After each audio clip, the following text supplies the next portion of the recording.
falar. Bueno, buenas tardes a todos. Gracias, doctor Castrofilio. Es una alegría para mí estar en La Plata, una alegría haber sido designado para poder exponer ante ustedes un recorte arbitrario de ideas. Debe ser arbitrario por la limitación del tiempo y porque está muy bien la limitación del tiempo en el sentido que si uno no puede concentrar sus propios pensamientos en un lapso corto, supone que tiene un tanto las ideas dispersas, así que yo no me opongo a la concentración del tiempo. Escuchaba hoy a la mañana el discurso de Adolfo Alvarado y siempre el científico reflexiona y va a aportar algo. Hoy dijo Adolfo algo que rescato, que el proceso es un método de debate pacífico, pero lo reformuló. No dijo dialéctico, dijo dialogado o argumentado. Y me tomo de esa frase para decir, es eso. Un proceso es una exposición de argumentos, una línea argumentativa, unas tesis que se exponen, tesis del actor, tesis del demandado, y bajo la teoría del discurso se tiene que permitir argumentar, pero lo que es más importante, bajo la teoría del discurso, se tiene que posibilitar normativamente que el juez, ese discurso que se debate, sea cognoscitivo para el juez. Y voy a tratar de explicarme. Cometiendo quizás una herejía que diga que si sacamos las medidas para mejor proveer en un código publicista, si retiramos las pruebas de oficio, si mucho más dejamos de lado esos nuevos avances sobre las sentencias anticipadas o las medidas autosatisfactivas, si dejamos ese código publicista y sustraemos todos los institutos que son más ríspidos y que más agreden al garantismo, ese código publicista no es cognoscitivo, no sustenta un método de discurso lógico. Y voy a tratar de explicarme. Y no lo va a sustentar frente a un juez o frente a un jurado. El problema está antes. Antes que un jurado vaya a dar un veredicto o un juez técnico vaya a expresarse sobre lo que se discute, se le tiene que permitir que no sea un inmenso bolo ficcional, que es lo que le llega hoy a un juez. Hasta sería piadoso con el juez que despache una medida para mejor proveer. Voy a tratar de explicar el contexto. Discutir supone que alguien pueda expresar sus ideas, en este caso en un plano procesal. Ya comenzamos muy mal si, por ejemplo, se le exige a alguien que afirme la existencia de un conflicto de relevancia jurídica, pero que además pruebe, ofrezca todos los medios probatorios para acreditar la existencia del conflicto de relevancia jurídica. Digo esto porque yo traje un librito que se llama El miedo a la libertad, de Erich Fromm. Muchas veces las explicaciones no pueden venir desde la propia ciencia del derecho. Si nosotros le estamos exigiendo a sujetos procesales que acumulen de tal forma las cargas, que esto ya no es un discurso, sino un discurso amputado, es porque estamos delegando en los legisladores nuestro propio derecho a la libertad. ¿En qué momento ocurrió esto? ¿En qué momento nosotros le delegamos a un hacedor de normas que diga, mire, el método discursivo va a ser así? Usted afirma y ofrece todos los medios probatorios. Y esta es la reforma innovadora.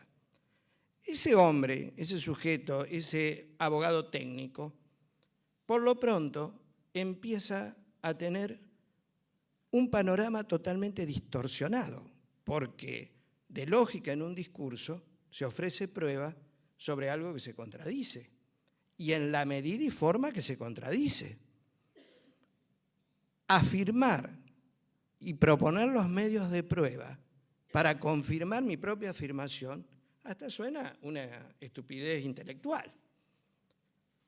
Si esto es grave para alguien que quiere armar una construcción lógica de un debate, ¿cuánto peor será para los códigos, el Código de la Nación y los códigos que lo siguen, darle 15 días a un demandado que tiene que buscar su defensa técnica para que en 15 días se imponga de un conflicto que él desconoce, contrarreste o ponga su propia tesis dialogal, argumental, como decía Adolfo, ofrezca medios probatorios?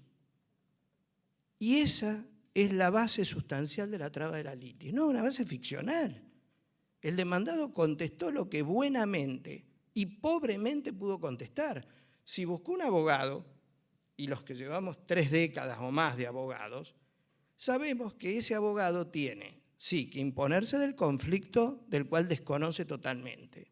Pero si fuera el único conflicto, si no tuviera que ir al tribunal, si no tuviera que tomar audiencias, si no tuviera traslados que se le vencen, si no tuviera que arreglar la condición económica con el propio cliente, si no tuviera puntos suspensivos. ¿Cuántos días efectivos le queda a esa parte demandada para discutir bajo una teoría del argumento? Y hay algo más sorprendente, esa transferencia de nuestra libertad hacia los hacedores de los códigos tiene un condimento que me llama todavía más la atención. La transferencia de la libertad hacia códigos neoinquisitivos en el proceso penal provocó una virulenta reacción de la dogmática procesal penal. Virulenta. Eso de entregar, de comprimir cargas, más algunos otros elementos que le adicionaré, fue lo que hizo que en el continente se alzara la dogmática contra los hacedores de la norma. Luego vuelvo. Tenemos, así que de principio, una afirmación mutilada, una contestación mutilada, tenemos ficciones. Y tenemos más ficciones cuando, delegado al hacedor de los códigos, le decimos: usted, juez, puede inmiscuirse en la pertinencia de la prueba. O sea, empezar a recortar más el debate. Yo suprimo estos medios probatorios porque entendemos que no son conducentes al resultado de la causa. Por suerte, en la provincia de Santa Fe, al juez le está vedado, prohibido, bajo nulidad, que se inmiscuya con la pertinencia del medio probatorio. Ya bastante ficcional viene todo para que un señor juez, con la norma, diga: mire, sobre esto no se debate. Nunca entendí por qué no se corría traslado a las partes, para que después de trabada la litis digan, expresen cuál es el contenido litigioso. ¿Por qué al juez? ¿Por qué se le confirió el poder del artículo 360 del Código de la Nación al juez y no a las partes? Y sigamos. Vamos a ofrecer prueba. Muy importante que sean 8 testigos en el Código de la Nación, o 10 en Santa Fe, en el Código de Santa Fe. O sea que alguien entregó esa libertad de decir: este hecho del pasado, del cual desconocemos, se prueba con 8 testigos. Si uno pide ampliación de la nómina de testigos, terminó. Nunca hay un 9º testigo. Los puntos periciales. Delegamos en que los puntos periciales tienen que ser ofrecidos sacrosantamente con la demanda o con la contestación, aunque estemos a meses de la aceptación del cargo del perito. ¿Cuál es el tema que no fuera una sumisión y una entrega de nuestra libertad para aceptar acríticamente este sistema? Y digo acrítico porque si uno toma un código comentado de cualquiera de los autores de la línea publicista, no está comentado, no criticado. No hay una sola crítica a estas normas. Yo creo que el problema donde empieza a ser tan desbarrancadamente ficcional, alguna reacción tuvo que llevar, pero no la llevó. La denuncia del hecho nuevo. ¿Cuál confusión? En una especulación de valores. Si me trae alguna suerte de desorganización en el proceso, a mí me interesa respecto de cómo acontecieron los hechos del pasado y ese hecho nuevo puede dar un giro copernicano al proceso o tengo que limitarlo hasta 5 días después de la apertura a prueba.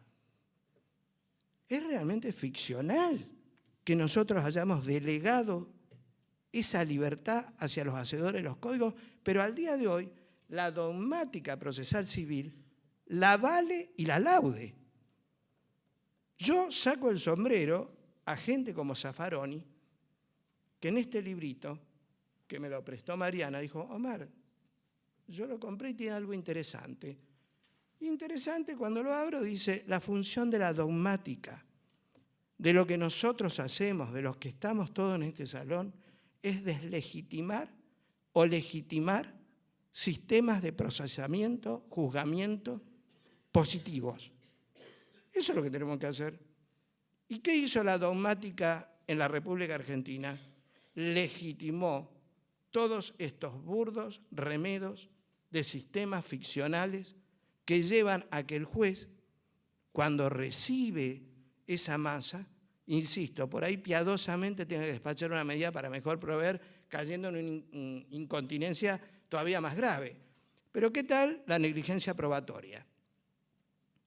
No es que supuestamente nos interesa descubrir lo que aconteció en el plano de la realidad social.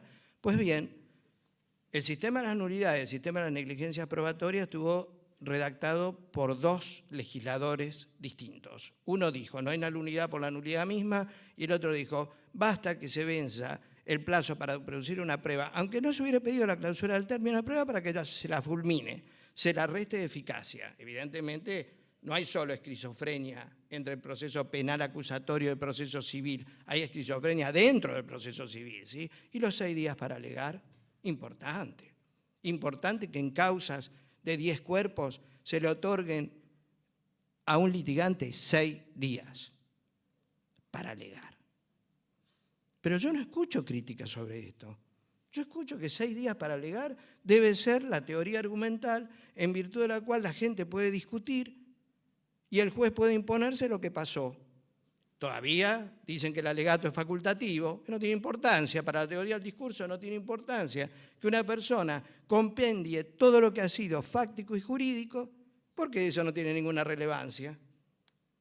Digo, esto no es totalmente esquizofrénico. O sea, en la medida que todos salgamos a decir, desde el artículo 1, el código publicista o los códigos publicistas están deslegitimados, ¿por qué la incompetencia del juez puede ser solo la territorial? Adolfo un día se levantó a la mañana y dijo, en la provincia de Santa Fe, salvo la competencia por grado, son todas consentibles.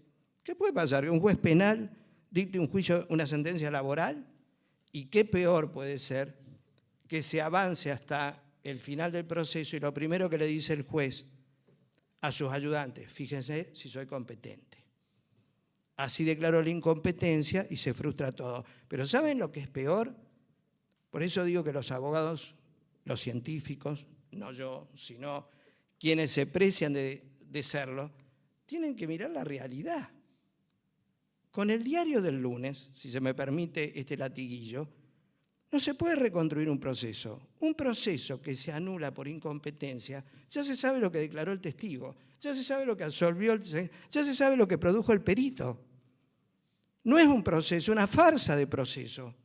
Por eso hay que evitar las incompetencias a como fuere, porque el segundo proceso, ese que nos decía Granillo, con reenvío, ya todo el mundo sabe la película.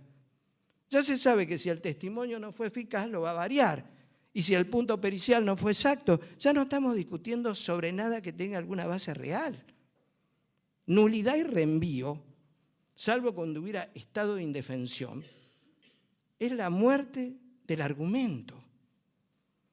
Entonces yo lo que los convoco, me convoco en este auditorio, es a reflexionar que el problema está mucho más arriba, mucho más alto, siendo las medidas para mejor proveer lo más agresivo de todo el sistema, o las medidas autosatisfactivas lo más agresivo de todo el sistema. El problema está en argumentos ficcionales que se le obliga a desarrollar a las partes a base de normativas laudadas como entre extraordinarias, maravillosas, el avance de la ciencia procesal por la dogmática civil.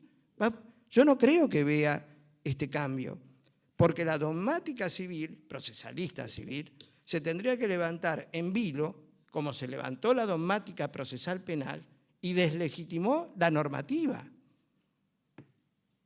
¿Tenemos esa fuerza? Porque si tenemos esa fuerza, tenemos que ponernos a redactar la normativa que sea legitimante de un discurso no ficcional. Y lo primero que yo redactaría es una norma por caso. Toda providencia que sea dirimente para el resultado de la causa deberá ser notificada por cédula. Porque los procesalistas civiles se ríen de nosotros, penales, se ríen de nosotros, dicen, sí, a mí me van a notificar en la oficina. Y si no llego porque el litro de nafta no sé qué pasó, resulta que el imputado termina siendo ese día, como dijo Hugo Boto, a la noche, en lugar de ir a dormir, se va a dormir pero en una jaula, pero porque no llegó a notificarse en oficina. Un poco de seriedad.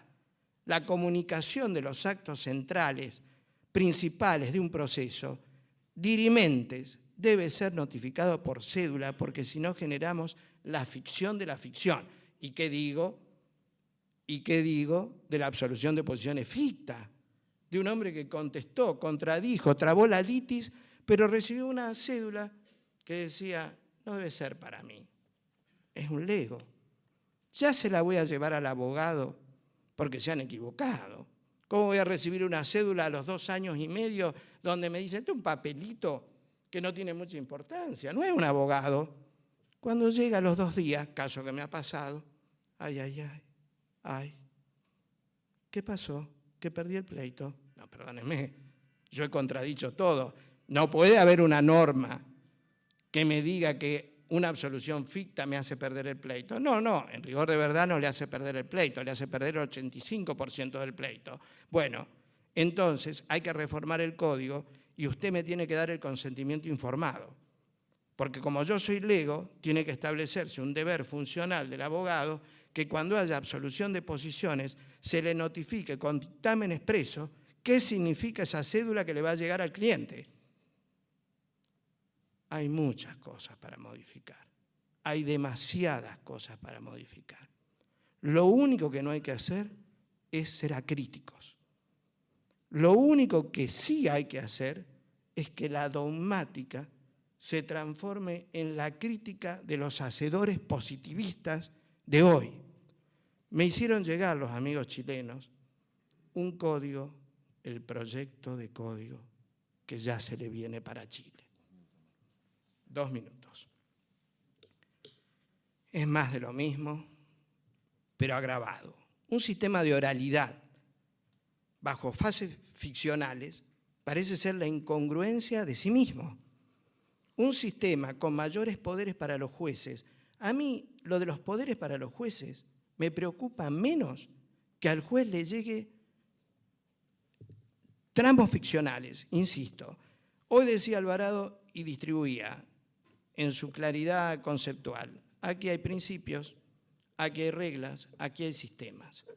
Eso es la bóveda, ese es el techo donde nosotros tenemos que partir. Pero abajo, allá en el sur, como decía Serrat, allá abajo están los hacedores normativos de los códigos, que no se imponen de la bóveda, no se imponen de los principios, no se imponen de las reglas técnicas, no se imponen de nada, solo construyen normas ficcionales porque, como dijo Zaffaroni, puede ser de casualidad que un código neoinquisitivo, esto para el proceso penal, acierte con la solución de un conflicto, pero demuestra a luces vistas, con todo lo que yo le expresé antes y algunas cosas más, que se desinteresa del conflicto. El conflicto, ya termino, el conflicto es a cómo se resuelva, porque viene detrás de esa frase de Klein, apoyada por casi toda la doctrina argentina y latinoamericana, el proceso es un mal en sí mismo.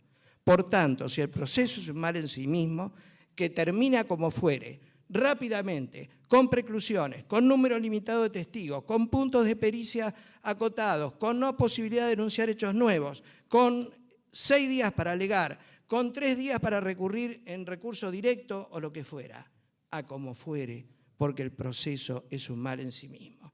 Con esto termino. Yo creo que esa es la frase más trágica que pudo provenir de un pensamiento, porque contaminó a partir de allí toda la hechura de los códigos procesales civiles publicistas en Latinoamérica. Gracias.